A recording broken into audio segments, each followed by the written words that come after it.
Alright, so here we have a picture of the light reactions and Calvin cycle that occur within photosynthesis.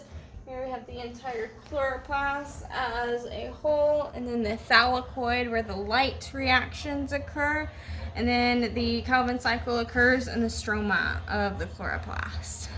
So over here the light reactions start with a photon of light hitting the reaction center of chlorophyll A, which is part of photosystem 2. This process causes the electrons to get very excited, and where they get picked up by plastoquinine within the thylakoid membrane and carried on to the next step. Water is also necessary for this reaction to begin. The water is broken down into oxygen, which is then expelled from the cell by the oxygen evolving complex. So the excited electrons get picked up by plastoquinine and taken to cytochrome B6F complex. This complex is a protein within the thylakoid membrane that also pumps protons from the stroma of the chloroplast into the thylakoid space. The excited electron gets carried by plastocyanine out of the thylakoid membrane through the stroma of the chloroplast to photosystem 1. Again, another photon of light hits photosystem 1 and excites the electrons again.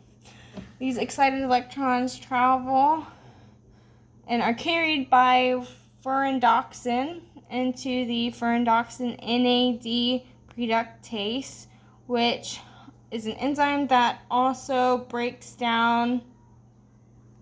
It turns NADP plus into NADPH, which is necessary in the Calvin cycle.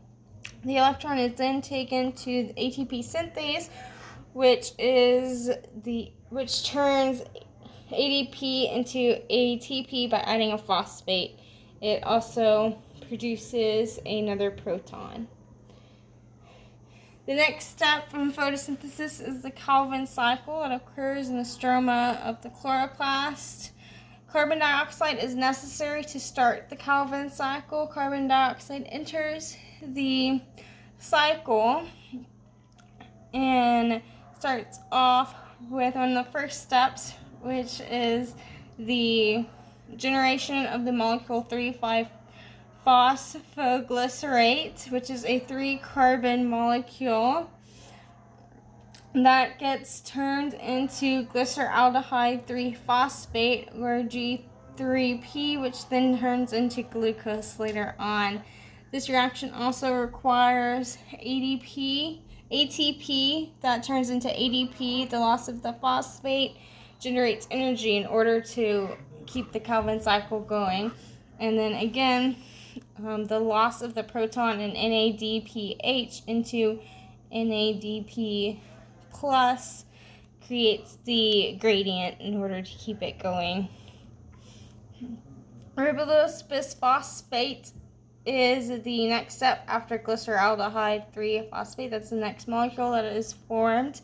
And the enzyme Rubisco, also called RuBP carboxylase and oxygenase, turn ribulose bisphosphate into 3-phosphoglycerate, and the cycle continues.